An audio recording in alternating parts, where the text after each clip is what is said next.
जय हिंद बच्चों, कैसे हैं? ठीक है ना? चलिए एक नए सिरे से नए मुकाम की ओर हम बढ़ते हैं। हमारा कदम हमें हमेशा आगे की ओर ले जाता रहा है और इस बार भी हम ज्ञान के उस अनंत लक्ष्य की ओर जाएंगे जो हमें मिलता है और मिलने के बाद एक दूसरा रास्ता खोल देता है एक दूसरे लक्ष्य के लिए। इसलिए मैंने अनंत लक्ष्य कहा। लक्ष्य के रूप अलग अलग हो सकते हैं लेकिन उसका उद्देश्य एक ही है। लक्ष्य, छोटे छोटे लक्ष्य पूरे हो जाते हैं और इस उपलक्ष्य में हम दूसरे लक्ष्यों को साधने का प्रयास करते हैं। जिस दिन मनुष्य को संतुष्टि हो जाएगी उस दिन वह रुक जाएगा, उसकी प्रगति रुक जाएगी और वह प्रगतिहीन बनकर रह जाएगा। उसके माथे पर विकास का जो सेहरा सजता है वह नहीं सज पाएगा और सच पूछिए तो वही उसके खत्म होने, मिट जाने का एक निशान उत्पन्न करेगा, एक प्रमाण उत्पन्न करेगा। इसलिए मैंने कहा चलना ही जीवन है, चलते रहना ही जीवन है। तो चलिए इस जीवन को सार्थक करते हुए हम आगे की ओर बढ़ते हैं रामधारी सिंह दिनकर की दो पंक्तियों के साथ कि सेनानी करो प्रयाण अभय, भावी इतिहास तुम्हारा है। ये नखत अमा के बुझते हैं, सारा आकाश तुम्हारा है। ये नखत अमा के बुझते हैं, सारा आकाश तुम्हारा है। आज हम एक नई चीज पढ़ेंगे, भाषा कौशल, पढ़ना, लिखना, बोलना और सुनना। कक्षा नवम आप ही के लिए है, तो आगे बढ़ा जाए।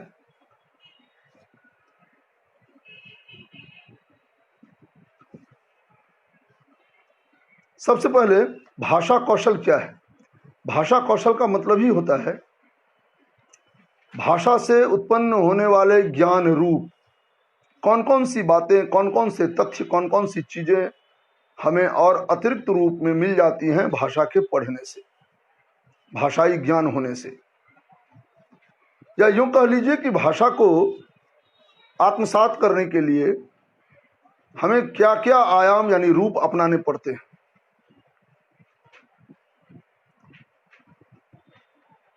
कौन कौन से फायदे हमें होते हैं, किन किन क्षेत्रों में फायदे होते हैं। तो पहला है पठन यानी पढ़ना, दूसरा है लेखन यानी लिखना, तीसरा है वाचन यानी बोलना और चौथा है श्रवण यानी सुनना। इस पर आगे हम लोग चर्चा करेंगे। फिलहाल यहाँ से मैं शुरू करता हूँ। मानव सभ्यता का विकास समय के अनगिनत पन्ने पलटने के बाद ही दिखाई पड़ता है। जंगलों, पहाड़ों, रेगिस्तानों में असंख्य वर्ष व्यतीत करने के पश्चात आज का यह अत्याधुनिक रूप हमें प्राप्त हुआ है। यह सत्य है कि हम विकसित हुए, परंतु यह भी परम सत्य है कि इस विकास यात्रा में भाषा का असीम योगदान रहा है। अब यहाँ देखिए, एक सीधी सी बात कही गई है, इतिहास के पन्ने उल्टे गए हैं, पलटे गए हैं। मानव सभ्यता का विकास समय के अनगिनत पन्ने पलटने के बाद ही दिखाई पड़ता है। जब हम पीछे देखते हैं, पूरा पाषाण युग में झांकते हैं, तब हमें पता लगता है हम क्या थे, है ना। जानवरों की तरह हम लोग रहा करते थे, है ना। कच्चा पक्का तो नहीं, कच्चा ही खाते थे सब कुछ, और वह भी मांस, है ना। और उसके बाद धीरे धीरे धीरे धीरे धीरे हमें हजारों लाखों करोड़ों सालों के बाद जो विकास आता गया, पनपता गया, इसके बाद आज हमारा यह आधुनिक रूप है। लेकिन क्या यह आधुनिक रूप सिर्फ और सिर्फ उस पशुता को पीछे छोड़ने के बाद हमें मिला है? इस आधुनिक रूप में सिर्फ हम खड़े हो गए उठकर, और क्या मिला हमें? उठकर खड़े होने, दो पैरों पर आ जाने और पूंछ गायब हो जाने, रीढ़ सीधी हो जाने के अलावा हमें मिला क्या? हम दो पैरों पर चलने लगे, पहले चार पैरों पर चलते थे, अभी दो पैरों पर चलने लगे। जानवर तो हम जो के त्यों हैं। जानवर हैं क्या? नहीं, हम अपने आप को जानवर कहलाना पसंद नहीं करते। क्यों?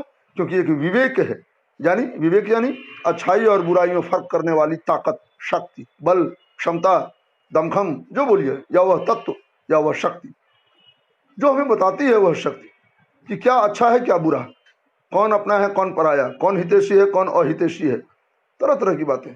जहाँ अच्छाई और बुराई के बीच में एक पतली सी डोर होती है, उस डोर को परिभाषित करने के लिए, उस डोर की पहचान करने की जो ताकत रखता है, जो तत्व, उसी को हम विवेक बोलते हैं। तो खैर, हम जंगलों, पहाड़ों, रेगिस्तानों में असंख्य वर्ष व्यतीत करते रहे और उसके पश्चात आधुनिक रूप हमें आज प्राप्त हुआ है। लेकिन हम विकसित तो हुए, परंतु यह भी परम सत्य है कि इस विकास यात्रा में भाषा का असीम योगदान रहा है। क्या है भाषा? भाषा जो है वह संस्कृत के भाष है, भाष धातु से निकला है। भाष का मतलब होता है बोलना। इसी से भाषण हुआ है, आपने सुना होगा, इसी से भाषण हुआ है। तो भाष यानी जिसमें बोलने की कला प्रखर रूप में सामने आए, प्रखर रूप में सबको दिखाई पड़े, महसूस हो। ठीक है। तो ये जो भाषा है, यह भाषा हमारे विकास में बहुत योगदान किए हुए है। इसने अपनी पूरी आधारशिला हमें दे रखी है। क्योंकि हमारी मानसिकता, क्यों हम पशुओं से अलग हैं? क्योंकि हमारी मानसिकता जो है वह अलग है। हम सोचते हैं, हम समझते हैं, हम विचार करते हैं, हम ज्ञान ध्यान की बातें करते हैं। खाना पीना, उठना बैठना और सोना और दिनचर्या पूरी करना, यह तो पशुओं में भी होता है और हम में भी है। तो फिर हम में और उनमें अंतर क्या रहा? वही विवेक हम दोनों में अंतर उत्पन्न करता है, जो हमें संबंध का ज्ञान कराता है, जो यह बताता है कि कौन अपना है कौन परा है, जो मैंने पिछले कुछ मिनटों में कहा है। जो बताता है माँ है, पिता है, भाई है, बहन है, अपने हैं, शिक्षक हैं, विद्यार्थी हैं, है ना, ये अपने हैं। चोरी करना बुरा होता है, किसी की अहित कामना करना बुरा होता है, भलाई करना अच्छा होता है, परोपकारिता अच्छी भावना है। ये सब बातें बताता कौन है? जो बताता है वह विवेक है। और वह विवेक जागता कैसे है? भाषा की जो शिक्षा है, भाषा का जो योगदान है, उसके बल पर। आगे बढ़ते हैं।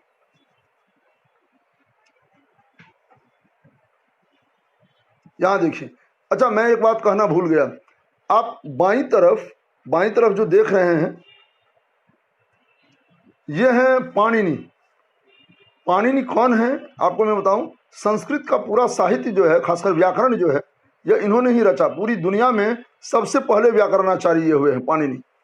सबसे प्रथम व्याकरणाचार्य हैं। इन्होंने ही कहा, ये संस्कृत व्याकरण जो निकला, यह इन्हीं के कारण निकला। ये नहीं होते तो न संस्कृत व्याकरण होता और न हिंदी व्याकरण आता, कुछ नहीं।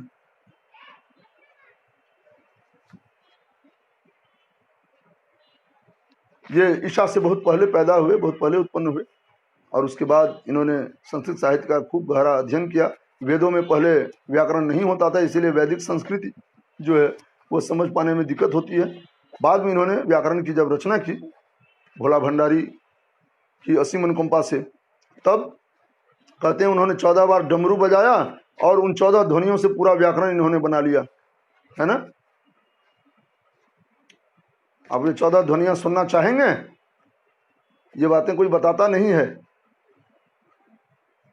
ऐ उन रिल्द्रिक ऐ औंग ऐ औच है वरट लंग यम वनंग जब है गढ़दस जब गढ़दस खप छटत चट तब कपय शत सर हल। ये हैं 14 ध्वनियां। इन्हीं 14 ध्वनियों से प्रत्याहार बनाया गया। अक प्रत्याहार, औ से क तक के वर्ण, अच प्रत्याहार, औ से चौ तक के वर्ण, अठ प्रत्याहार, औ से टौ तक के वर्ण। इस तरह से टुकड़ों में बांट बांट कर इन्होंने सो महा व्याकरण बनाया, जिसका नाम रखा इन्होंने सिद्धांत कौमुदी। अब उसमें वो बहुत बड़ा ग्रंथ बन गया। उसे फिर इन्होंने तोड़ा तो लघु सिद्धांत कौमुदी इन्होंने बनाई, उसे हल्का करके।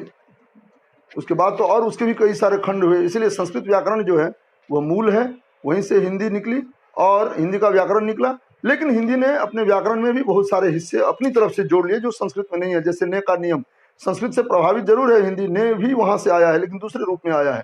चलिए जरा दूसरी तरफ बहस हो जाएगी, इसलिए मैं आता हूं इस पेज पर। शैक्षणिक परिप्रेक्ष्य में भावों को अभिव्यक्त करने का माध्यम ही भाषा है। इसके 4 आयाम होते हैं। आयाम यानी रूप। आयाम का मतलब होता है रूप।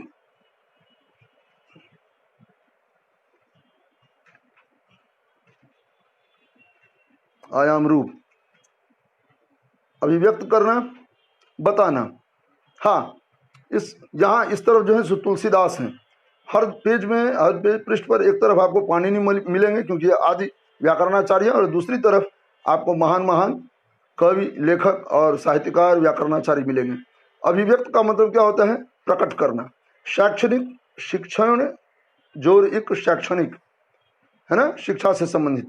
परिप्रेक्ष्य, परिप्रेक्ष्य का मतलब होता है संबंध में, भावों को अभिव्यक्त करने का माध्यम ये। शिक्षा की जहाँ तक बात होती है तो उसमें हम अपनी भावनाओं को अभिव्यक्त करते हैं, बताते हैं, और जिस माध्यम से हम अपनी भावनाएं व्यक्त करते हैं उसे ही तो भाषा बोलते हैं। आप तो जानते हैं, बच्चों को पढ़ाया जाता है।